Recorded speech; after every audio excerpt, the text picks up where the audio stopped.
बापांकर आज हूँ 80तम जन्म जयंती पालन कराऊँगी आम गाँव में। आज आम गाँव को बहु मान्यगण्य व्यक्ति बहु प्रतिष्ठित व्यक्ति साहित्यिक गाल्पिक औपन्यासिक अध्यापक प्राध्यापक एवं बहुत विशिष्ट व्यक्ति आसथिबारु आज आम गाँ गर्वित निश्चिंत होइछि जहाँकि मो बापा द्वारा बापा न था द्वारा संभव हो पारि। तेणु गोटे पद कहबी लेखा एवं लेखनी सदाले अमर बापा तुम्हें नथाई भी तुम अमर। जय जगन्नाथ। आज जो पुस्तक उन्मोचन होची विपिन बिहारी ग्रंथावली ता बहु प्रतीक्षित था एवं बापा समस्त रचित पुस्तक ये गोटे बही स्थान पाई। ओडिशार पाला गायक बुद्धिजीवी साहित्यिक एवं समस्त आदृत हो बोली मोर आशा विश्वास मोर।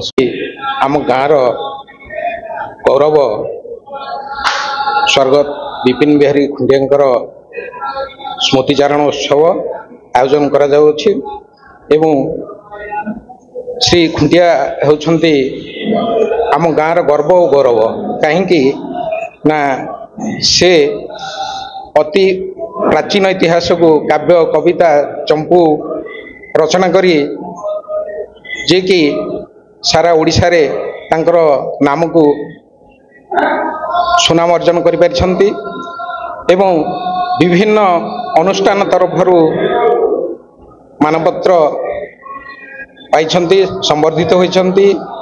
तेणु से मध्य अमेरिकन बायोग्राफिकल इंस्टीट्यूट रो गोल्ड मेडल प्राप्त जड़े कवि एकाधार से कवि लेखक प्राबंधिक एवं नाट्यकार मध्य। तेणु तांकरी स्मृति उद्देश्य आमे माने कलाकार हिसाब रे किंबा जड़े शिक्षित व्यक्ति हिसाब रे से गुरु प्रति केवल आमर सांस्कृतिक श्रद्धांजलि संतान हिसाब से श्रद्धांजलि ज्ञापन करने उपस्थित होइछु।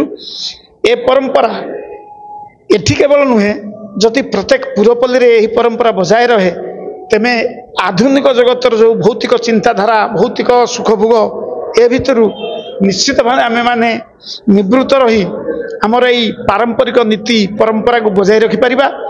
एवं विपिन बिहारी खुंटिया संपर्क एति कहबी गोटे साधारण परिवार बहु कष्ट जीवन जदि आप पाठ करेंगे बहु कष्ट शिक्षक पद को उन्नीत होई तापरे साहित्य साधन दिगरे मनोनिवेश करी से कष्ट करचंदी से ताको जदि आप अध्ययन करेंगे आप विश्वास करें ना जे आजिकाल जो तथाकथित लेखक माने तांको तुलन में कौन बोली। एवं मुझे जड़े पालाकार हिसाब से प्रति कहबी जे पाला जगत को कृष्ण प्रसाद बसु पद्मनाभ मिश्र बंशीधर महापात्र इत्यादि जो लेखक माने जी दान देइचंदी से दान ठारू श्रीयुक्त खुंटिया दान कौन सी गुण ऋणा नुहे और अतुलनीय। आज एटा मोर केवल नुहे ढेंकानाल सुयोग्य अनेक सुयोग्य संतान रही भितरे विपिन सार होचंती अन्यतम। कवि चक्रवर्ती ब्रजनाथ बड़देनांग पर साहित्य रे शिक्षा एवं साहित्य रे जार अतुलनीय अवदान आसे सेतरे कवि कल्पद्रुम श्री विपिन बिहारी खुंटिया ना आसे। तांको द्वारा रचित साहित्य अति उच्च कोटीर साहित्य जहा ओडिया भाषा साहित्य जगतर एक अविच्छिन्न अंग कहले अत्युक्ति हब नाही। एभली साहित्य सर्जना एभली सृष्टि होची साहित्य साधना रे विरल। तेणु से महान व्यक्तिंकर आज होची पवित्र जन्मदिन तांकर जन्म माटी रे तांकर सुयोग्य पुत्र मानक द्वारा पालित हेउची एवं तांकर पुस्तकर उन्मोचन हब याठू आ बड़ कथा कौन अछि। ए ढेंकानाल वीरमाटी एई भली विपिन सारंग भलिया संतान को जन्म देउथांतु तांकर जन्म